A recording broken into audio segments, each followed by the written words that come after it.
తెలంగాణ సర్కార్ మూసీలో మూటల వేట చేస్తోందని మండిపడ్డారు కేటీఆర్. అసెంబ్లీ సమావేశాల నిర్వహణపై కాంగ్రెస్ ప్రభుత్వానికి శ్రద్ధ లేదని, బడ్జెట్ ఆమోదించుకోవడం కోసం తూతూ మంత్రంగా అసెంబ్లీ శాసనమండలిని నిర్వహిస్తున్నారని ఆరోపించారు.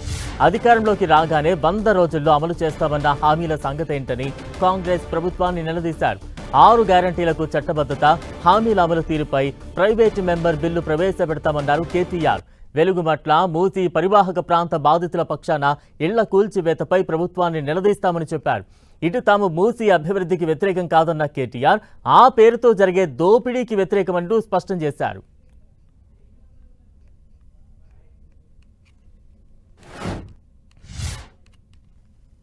వచ్చి 2.5 ఏళ్ళైంది. ఇప్పటి వరకు శాసనసభలో డిప్యూటీ స్పీకర్ లేరు, కనీసం స్టాండింగ్ కమిటీలు లేవు.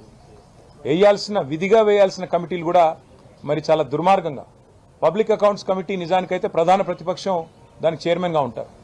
మా పార్టీ తరఫున పెద్దలు కేసీఆర్ గారు హరీష్ రావు గారి పేరును ప్రతిపాదిస్తే పీఏసీ చైర్మన్గా, ఆ రోజు స్పీకర్ గారు ముఖ్యమంత్రి గారి కనుసన్నల్లో మా పార్టీ నుంచి డిఫెక్ట్ అయిన, మా పార్టీ నుంచి పార్టీ మారిన, కాంగ్రెస్లో చేరిన శేర్లింగంపల్లి ఎమ్మెల్యే గారికి అవకాశం ఇచ్చి ఇవాళ ప్రజాస్వామిక విలువలను కూడా తుంగలో దొప్పారు, రాజ్యాంగ స్ఫూర్తిని కూడా మంటగలిపారు.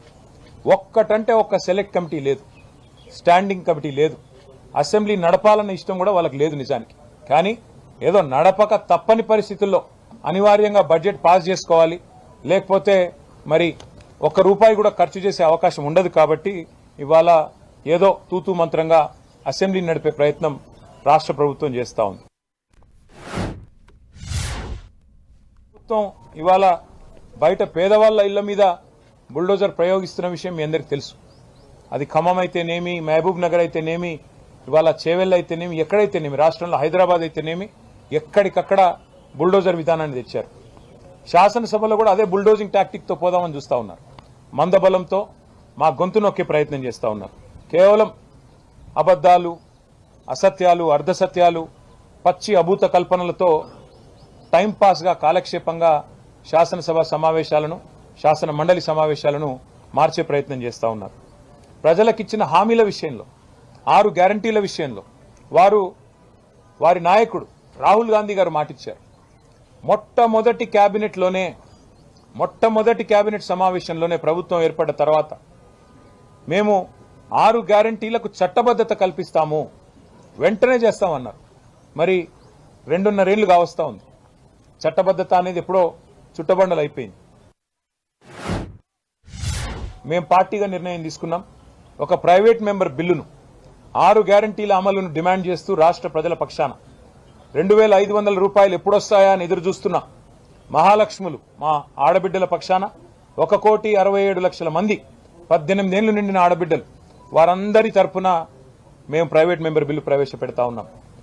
4,000 పెన్షన్ ఎప్పుడొస్తుందా అని ఎదురు చూస్తున్న 46 లక్షల మంది వృద్ధులు, వితంతువులు, నేతన్నలు, గీతన్నలు, వారందరి తరపున, బీడీ కార్మికులు, ఒంటరి మహిళలు, వారందరి తరపున 46 లక్షల మంది తరపున ఈ ప్రైవేట్ మెంబర్ బిల్లు పెడుతున్నాం.